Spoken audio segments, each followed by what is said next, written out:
제가 지금 말씀을 준비한 것은 목성년 성경 공부에 참석하고 감동받은 것을 정리하면서 올해 제가 힘써야 될 그 매일의 회개 그 순간에 대해서 정리를 한 것입니다. 그래서 첫째로는 이제 정체성에 대한, 하나님이 인간을 만드실 때 당신의 형상으로 창조하셨다, 이 정체성에 대한 얘기를 이제 생각을 했고요.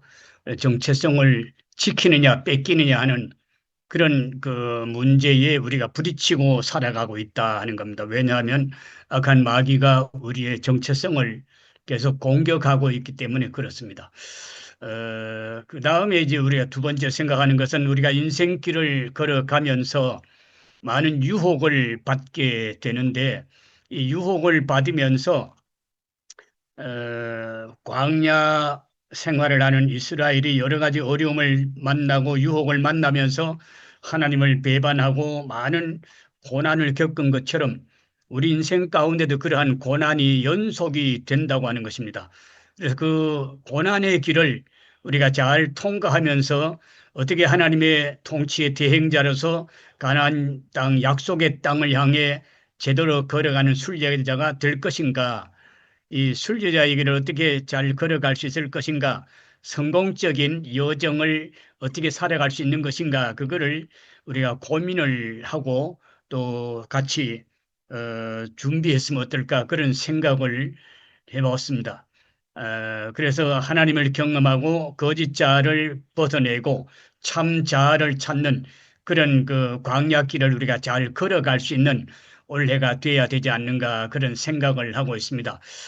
많은 사람들이 이제 거짓자로 살아가고 있는데, 특별히 이제 요즘 어려운 문제가 우리나라에 닥치니까 여기에도 이제 우리 선교사들의 어떤 그 내면의 모습이 드러나기도 하고, 그런 것을 보면서 우리가 함께 고민하고, 정말로 우리의 자세가 한국 역사 속에서, 교회 역사 속에서 어떤 자세를 가져야 될 것인가 고민을 안 할 수가 없는 거지요. 그래서 정말로 우리가 전에는 그랬지만 이제는 안 그렇다, 이제는 변화되었다 하는 어떤 그 변화의 고백이, 변화의 관증이 우리의 삶에 있는 것인가 하는 거죠. 애굽 땅에 살 때와 지금 광야의 그 현재 진행형으로 성화와 구원의 길을 걸어가고 있는데, 장차 정말로 하나님 나라의 그 주인공이 될 만큼, 영화의 구원의 주인공이 될 만큼 성숙하고 온전하게 자라가고 있는 것인가. 예, 그런 면에서 우리가 정말로 우리 속에 견고한 진은 없는가, 견고한 고정관념에 빠져서 우리 자신들이 참 우리 자신의 그 누추함을 제대로 보지 못하는 그런 모습 속에 있는 건 아닌가 하면 돌아보는 게 엄청 중요한 숙제라고 생각을 해 보았습니다. 그래서 이제 출애굽기를 통해서 우리가 몇 가지를 고민해 볼 수 있는 것은, 정말로 내가 살아계신 하나님을 만났는가? 그리고 나는 무엇을 향해서 계속 나아가고 있는 것인가? 그리고 내가 매일매일 주님과 함께 버려야 될 것 마이너스 기도, 또 취해야 될 것 플러스 기도는 어떻게 해야 내가 이 광야 생활을 잘 통과하고 가나안 땅에서 정말로 하나님 앞에 인정받을 만한 그런 사람으로 설 수 있을 것인가? 그걸 우리가 함께 고민해야 된다는 거지요. 그걸 이제 우리 개혁교회에서는 성화라고 부르는데, 성화의 과정에 대해서 성결교회만 강조하는 것이 아니라 우리 모두가 다 강조를 해야 되는데, 어느덧 우리 한국교회가 개혁교회 1세기다 보니까 자연스럽게 어떤 그 오직 믿음으로, 오직 그 은혜로 그쪽을 강조하면서 성화 쪽을 너무 약화시킨 게 아닌가, 그런 우려를 제가 해보는 거죠. 그래서 우리 자신들을 한번 점검해 보는 게 정말 필요하지 않는가 생각을 해봅니다. 그래서 이제 그 중요한 회개의 과정 중에 제가 목성년 성경 공부에서 배운 것이, 인지 오류 시스템을 적용하는 필터링 과정이 우리에게 필요하다는 거죠. 그래서 우리의 생각과 행동과 말씨를 특별히 하나님 앞에 인정받을 수 있도록 어떻게 우리가 필터링 할 수 있느냐. 이걸 저는 이제 원래 숙제로 생각을 합니다. 내가 정말로 하나님 앞에 제대로 말하고 제대로 행동하는가, 어떤 그 회계를 적용하는 체크리스트가 있다면 어떤 것이 있을 것인가를 제가 아주 고민을 안 할 수가 없었습니다. 그래서 이 문제, 인지 오류 시스템을 적용해서 필터링을 하는 우리 선교사들이 될 수 있다면 얼마나 좋겠는가. 이걸 오늘 주된 주제로 나누고 싶습니다. 어, 프란시스 베이컨이 선입견과 편견으로 생기는 허위를 우상이라고 했는데 우리 성도들이나 선교사들이 좀처럼 이 프란시스 베이컨이 지적한 우상에 대해서는 회개를 안 하는 것 같아요. 왜냐하면 우리는 우상을 안 섬기는 사람이라고 단정하고 살아가니까 그렇죠. 근데 여기에 보면 우리가 집단의 공통된 성질에서 생기는 문제가 우상이라, 종족이 우상이라 그랬고요. 또 환경, 습관, 교육, 취미 영향으로 생기는 게 동굴의 우상이라 그랬고요. 사람들이 교제, 특히 언어가 사고를 제한하는 것에 생기는 문제를 시장의 우상이다 그랬고요.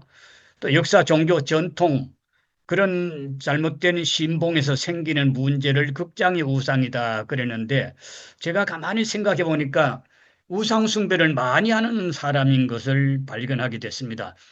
이런 것들을 정말로 우리가 우상이라고 통해 잡아갈 수 있으면 얼마나 좋겠는가 하는 생각을 해보고 있습니다. 그래서 우리의 말과 생각이 거짓과 속임수의 왕인 사탄의 영향 아래서 오랫동안 습관화되어서 아전 인수격으로 자기 합리화의 어떤 확증 편향을 만들어 온 것이 이데올로기 시대에 우리 모두의 쥐약이 아니겠는가 그런 생각을 하고 이것을 찾아내는 작업이 회개와 자복이고 성화의 길을 걸어가는 게 아니냐 하는 거죠. 그래서 그 목성년의 박승호 목사님은 필터링 작업의 12가지 항목을 제시했습니다. 내 언어 습관이 정말로 사실, 팩트에 근거하지 않고 상처와 감정에 따른 아전 인수기억 해석, 감정에 근거해서 언행을 하고 있다면 이거는 이제 필터링 작업을 제대로 해 봐야 된다. 그런 내용이었습니다. 첫 번째 필터링은 과잉 일반화를 걸러내야 된다는 거죠. 한 가지 사건을 근거로 전체를 평가하거나 나쁜 사건이 계속될 것이라는 추측을 하는 단정적 진술이 많이 있다는 거예요. 두 번째는 선택된 추론, 정신적 여과기, 감정적 추론이라는 게 있는데 이거를 이제 우리의 삶에서 습관적으로 하고 있다는 겁니다. 부분만 선택하고 전체를 보지 않는 그 단점을 보고 장점을 봐주지 않는 그런 어떤 그 선택된 추론에 우리가 빠지고 있다는 거죠. 이걸 잘 걸러내는 그런 회계의 작업이 필요하다는 겁니다. 세 번째는 이분법적 사고, 흑백 논리 또는 양극화 이론인데요. 이거는 뭐 우리 이데올로기 시대에 우리 모두가 다 좌측이든 우측이든 뭐 누가 더 잘하고 있다 그렇게 말하기 굉장히 어려운 공통의 회계의 제목이라고 생각을 해봅니다. 네 번째는 이제 개인화 가잉 책임의 문제인데요. 우리 자신들이 너무 이제 죄책에 빠지는 일이 많지요. 저도 이제 지난해에 지나친 죄책이랄까 스트레스랄까 이런 것 때문에 병을 얻었는데요.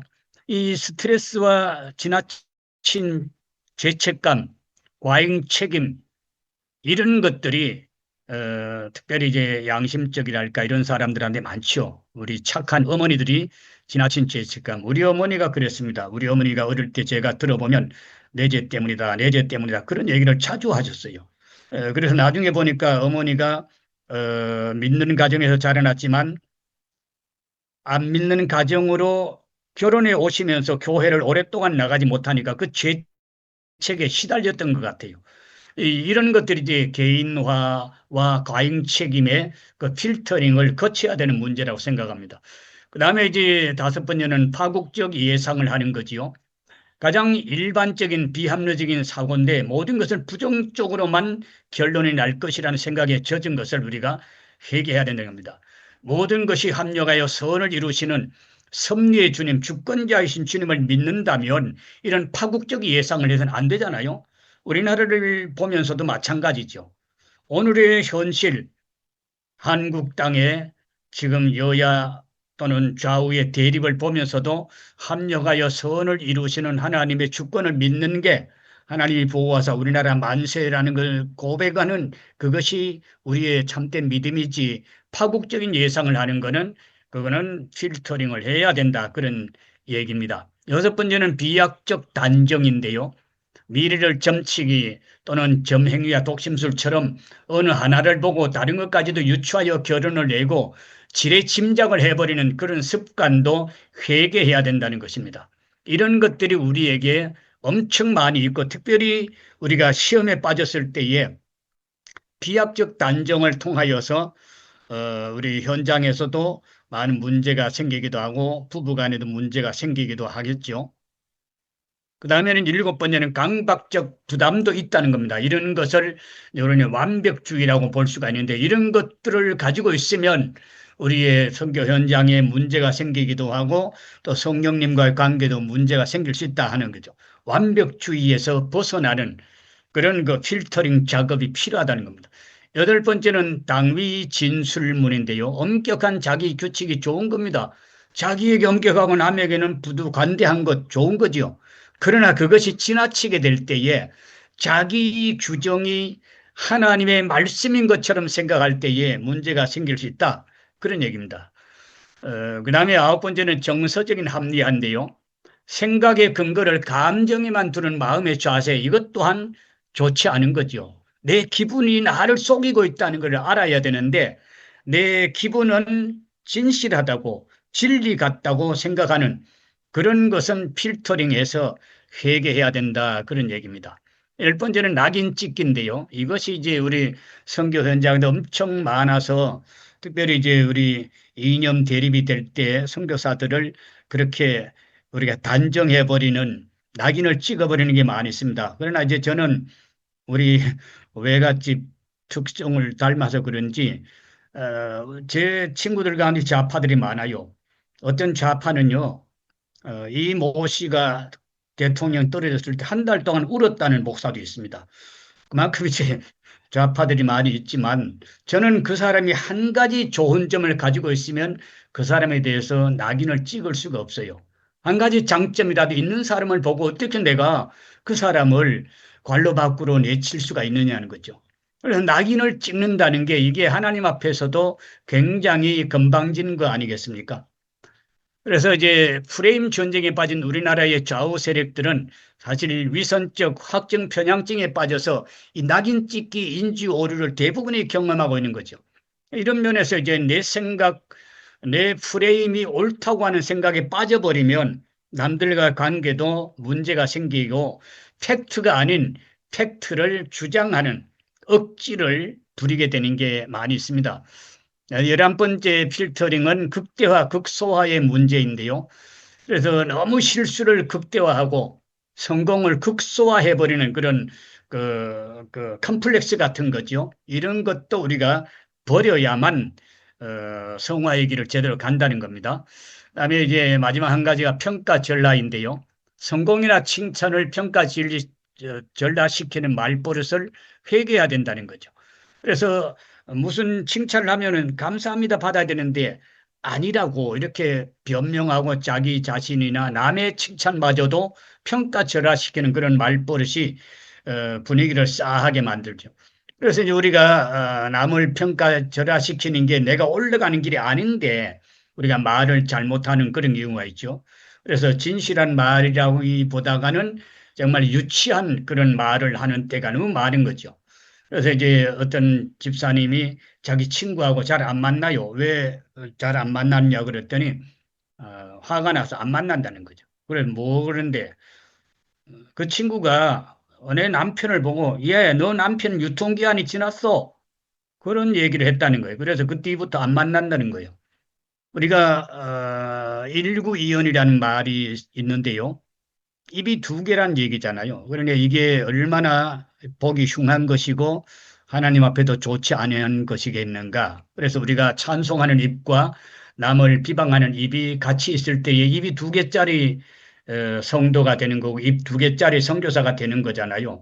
이거를 우리가 회개해야 되지 않느냐 그런 얘기입니다. 특별히 이제 지금 한국의 입장에서도 이데올로기에 반대되는 말들이 나올 때에 문제가 참 많이 생길 수가 있습니다. 나의 말이 다 녹화되어서 하나님 앞에 평가받을 것을 예측하고 말을 신중하게 해야 되는데 내가 쓰고 있는 안경이 전부 옳은 안경이라고 진리 같은 안경이라고 생각하는 그런 사람들이 엄청 많이 있다는 겁니다. 그러나 색깔이 있는 안경이라고 하는 것을 객관적으로 좀 인정을 하면서 말 조심을 하면 얼마나 좋겠는가 하는 게 지금 제가 요즘 이제 이 필터링에 대한 그 묵상을 하면서 생각하는 거죠. 우리 말이 하나님 앞에서 진실하고 후회 없는 말이 될 것인지 정말로 하나님의 심판대 앞에서 유구무원이 될 것인지 다시 한번 생각해 보면서 말을 하는 게 어떨까 한번 생각해 보는 겁니다. 이 잘 들립니까? 네, 네, 잘 듣고 있습니다. 시간이 좀 괜찮습니다. 제한돼서 제가 지금 마음이 좀 급해져 있습니다. 아니요, 천천히 편안하게 그런데 이제 하십시오. 마태복음 12장 36절 이하에 사람이 무슨 무익한 말을 하든지 심판날에 이에 대하여 신문을 받으리라 이 말씀이 종종 이제 생각이 납니다. 그래서 그린 조크다, 뭔 조크다 그것도 우리가 조심해야 된다는 거죠. 무슨 무익한 말을 하든지 심판날에 이에 대해 신문을 받는다는 것. 내가 탄식을 하든 내가 남들 앞에 어떻게 인정받기 위해서 하는 말이든 동정 점수를 받기 위해 하는 말이든 간에 그 말 한마디에 대해서도 신문을 받을 수 있다는 것인데 개혁교인들은요 너무 요한복음 5장 24절 같은 것을 강조해서 심판 불감증에 빠져 있기도 하고 심판은 절대 없다. 심판이 나에게 없네. 주의 피로 내 죄 씻었기 때문에 심판이 나에게는 없다고 생각하는 교인들이 엄청 많이 있습니다. 그랬으면 좋겠죠. 그러나 심판이 없으면 상급도 없다는 것을 생각을 해보면 분명히 하나님 앞에서 10골 받을 자도 있고 5골 받을 자도 있고 책망 받을 자도 있고 그렇게 구분이 있다는 게 성경적인 얘기가 아니냐 하는 거죠. 그래서 마태복음 5장 22절 이하에 보면 형제를 대하여 나아가라 하는 자, 이 나아가라 하는 자가 원어에 보면 뭐 골빈자 뭐 이런 뜻이라 그러거든요. 그럼 노하는 말을 한 사람도 마찬가지잖아요.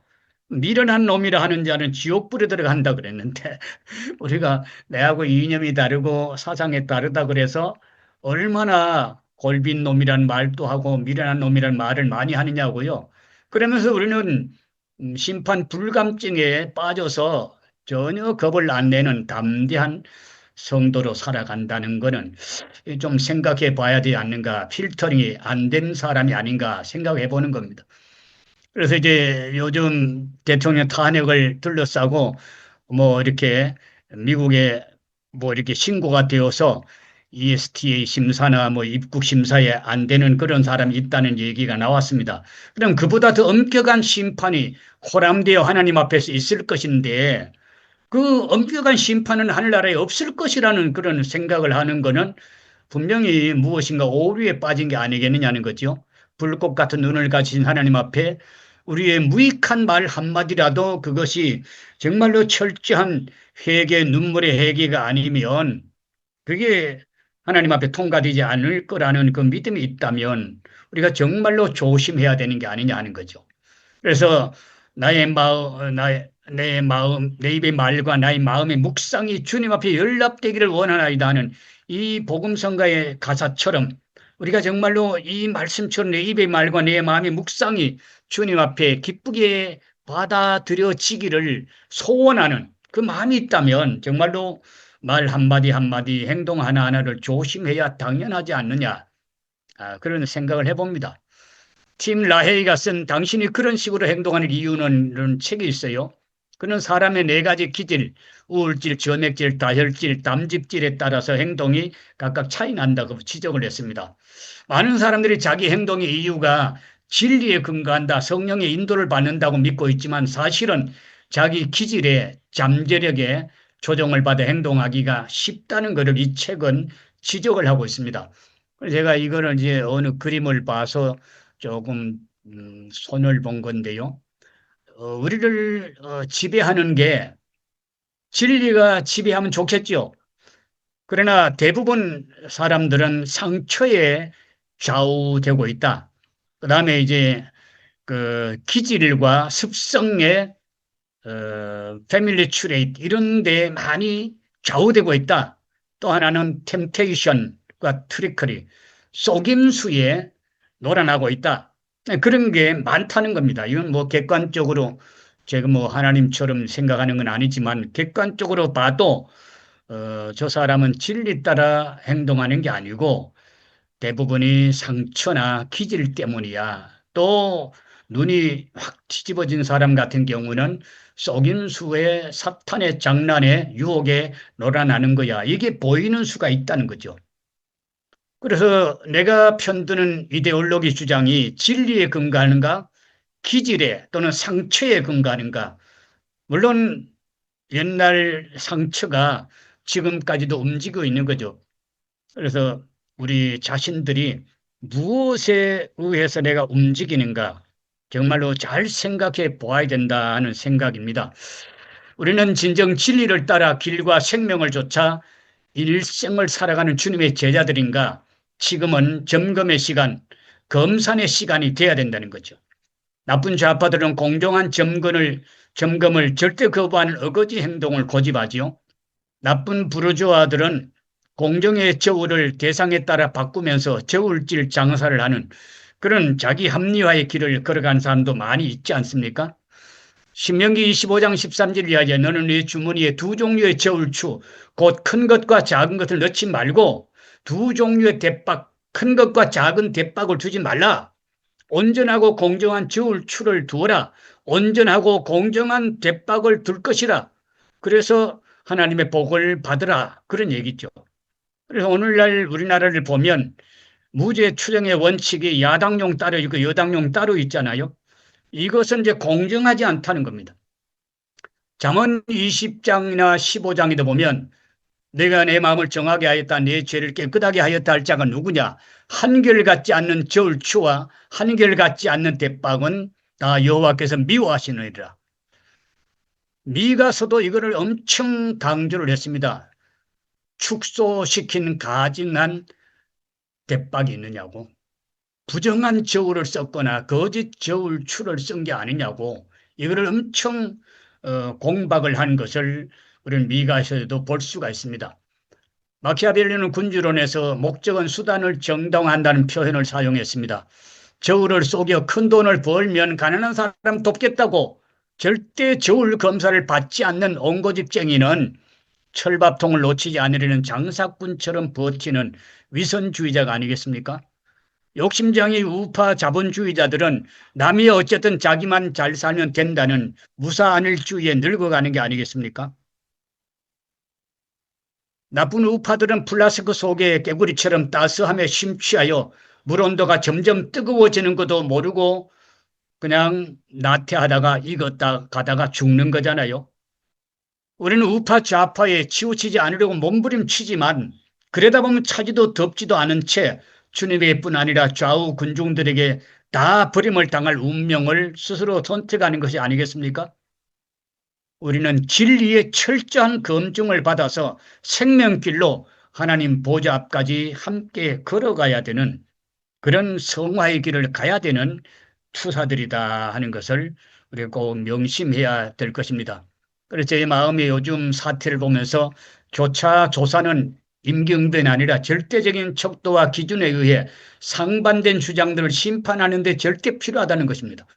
역사 속에서 논란이 되는 4.3 사태, 12.12 사태, 5.18 민주혁명, 12.3 개헌 문제나 특별히 개헌의 목적이 선거관리위원회를 조사하는 것이었다면 우리가 계엄을 계몽이라고 생각하는데 그것을 조사하지 말고 선거관리위원회를 조사해야 되는데 왜 정직한 선관위를 조사하려고 하느냐 여기에 대해 편드는 사람도 엄청 많지 않습니까? 그러니까 이 공정한 재판의 규정이 억압받지 않는 양심과 조정받지 않은 심판관들이 나서서 해주어야 되는데, 그래야 후세가 진정 박수를 치는데 이걸 안 해주고, 또 여기에 또 선교사들끼리도 찬반이 나누어져 있는 거죠. 철저한 검증이 없이는 백성 간의 갈등과 논쟁은 계속되는 것입니다. 그래서 공정하게 심판을 제대로 할 수 있는 그런 시대가 와줘야 대한민국의 미래가 있는데, 이게 참 언제 되어질지는 하나님만이 아시겠죠.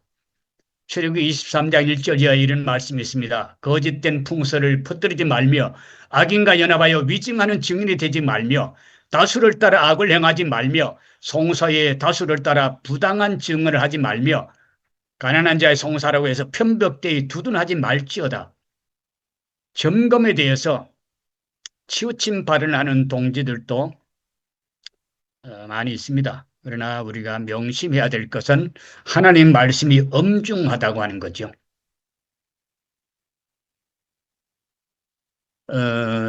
제가 아는 어떤 교회가요, 건축위원회 총무가 재정감사를 거부하여 큰 소란에 빠지고 결국은 목사님이 몇 달만 더 있으면 20년을 채우고 원로 목사가 될 수 있는데 사임을 하는 소동이 생겼습니다.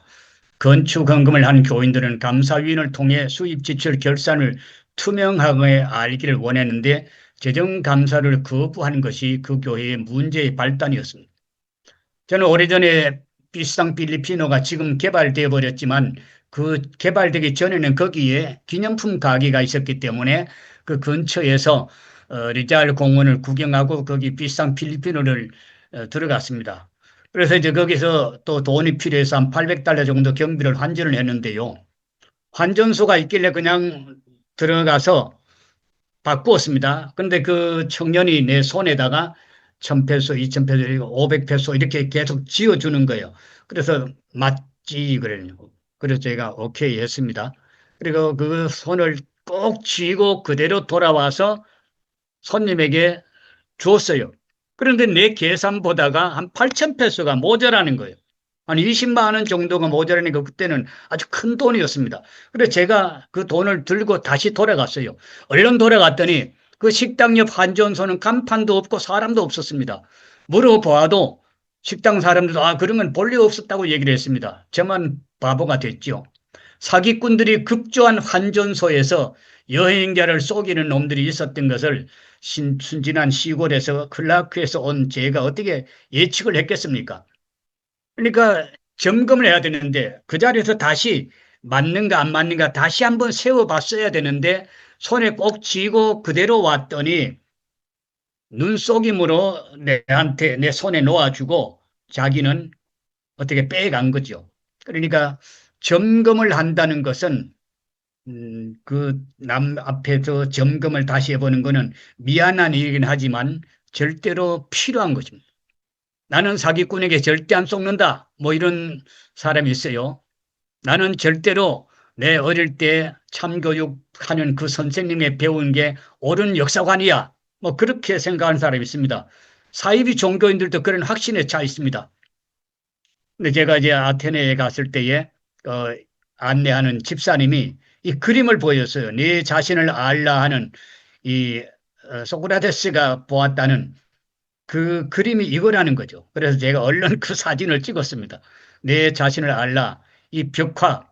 우리 자신들이 정말로 흠이 많기 때문에 한계가 있기 때문에 사기꾼에게 속을 수밖에 없는데 조심하고 점검하지 아니하면 당한다는 거죠. 물의 순결성은 1%가 더러운 물 들어가도 그 물은 마시면 안 되죠. 안 죽는다고 그 물을 마실 수 있다. 그런 주장을 하면 안 되는 겁니다. 비행기 항법 장치가 1%가 잘못되어도 추락이나 폭발이 생길 수 있죠. 믿음도 1%만 잘못되어도 작은 거짓말 하나만 들어가도 그것은 사이비 이단에 들어갈 수 있습니다. 사탄이 한 얘기 가운데 죽을까 하노라. 죽는다가 아니라 죽을까 하노라. 너는 하나님처럼 된다. 이 작은 거짓말 같지만 하나님의 형상이 하나님처럼 된다는데 비슷비슷한 것 같지만 이것이 사이비 이단이 하는 사기죠. 민주주의도 특히 언론과 법조인들이 1%만 거짓말을 해도 1%만 손을 봐도 투표에 순결성이 없는 거잖아요. 근데 당락에 영향을 못 주는 것이니까 괜찮다. 그것은 큰 불행을 백성들이 가져다 주는 게 아니겠습니까? 순결성이라고 하는 게 무엇이겠냐는 거죠. 오늘 우리가 잘 생각해야 되는 것은 우리 자신들이 생각해도 내가 후원교회든 어디에서 와서 재정검사를 하겠다 그러면은 받아야 되죠. 점검과 감사를 거부하는 것은 좀 냄새가 나는 거죠. 수상하지 않습니까? 그래서 이중 잣대를 가지고 있으면 안 된다. 그런 내용입니다. 점검을 잘 받는 것은 정직한 청백리들의 자세요. 점검과 감사를 싫어하는 공무원들은 도둑놈 꾸린내가 있는 거지요. 그거를 조사하지 못하게 하는 판검사들도 다 자기들끼리 같은 통 속에 되어 있는 게 당연한 게 아니겠습니까? 이제 시간이 많이 돼서 정리합니다. 우리는 하나님의 형상인가 사탄의 형상인가 이 전투에서 철저히 우리 자신들이 하나님의 자녀답게 살아가는지 점검해 봐야 되고요. 구속사와 순례의 길, 광야의 길을 갈 때 정말 우리가 거룩한 길, 성화의 길을 제대로 가고 있는지 아니면 세상 욕망도 섬기고 하나님도 함께 섬기고 있는지 검열해 보는 게 점검하는 게 중요하다고 생각합니다. 우리 모두가 특히 인지 오류가 생길 수 있으니까 겸손히 필터링 작업을 아침 저녁으로 잘 하여서 하나님 앞에서 내 역사 앞에 심판받을 때 한 점 부끄러움 없도록 몸부림치는 그 노력이 우리에게 필요하다고 보는 거죠. 우리나라 백성들이나 현장의 선교사들은 차이 없이 너무 정치에 가난한 자화자찬 아전인수 내로남불이 많아서 고민하면서 이 말씀을 나눠보았습니다. 타문화 선교학에서 나와 다르다는 것이 틀린 것이 아니라는 명제를 배웠기 때문에 우리는 남을 공격하거나 그렇게 해서는 안 되고 남의 장점을 보면서 우리가 남을 단점으로 전부 일반화시키거나 이렇게 단정하거나 낙인 찍기를 해서는 안 되는 거죠. 우리 한계가 있긴 있지만 그래도 하나님의 심판대 앞에서 코람되어 하나님 앞에서 어떤 우리의 자세가 필요한가 점검하는 것이 중요하다고 생각합니다. 프레임을 우리가 달리 가지면 색안경 끼는 것 같아서 상대를 형편없이 틀렸다고 심하게 공박하는 일들이 지금 카톡에서 선교사들 공동 채팅방에서 행하여지고 있습니다. 현장 선교지의 선교사들이 그 이데올로기로 인해서 대립하는 그 현상을 하나님이 치료해 주시도록 또 그리고 각자가 하나님의 진리의 안경이 아니면 각자의 색안경, 상처에서 나는 기질에서 나는 속임수에서 나는 색안경을 벗어놓고 주님의 긍휼과 관여를 간절히 기도하고 원래는 좀 더 아름다운 신부다운 선교사로 성숙해 가고 성화되어 갈 수 있도록 기도하는 오늘 저녁 될 수 있기를 주의 이름으로 부탁을 드립니다. 감사합니다.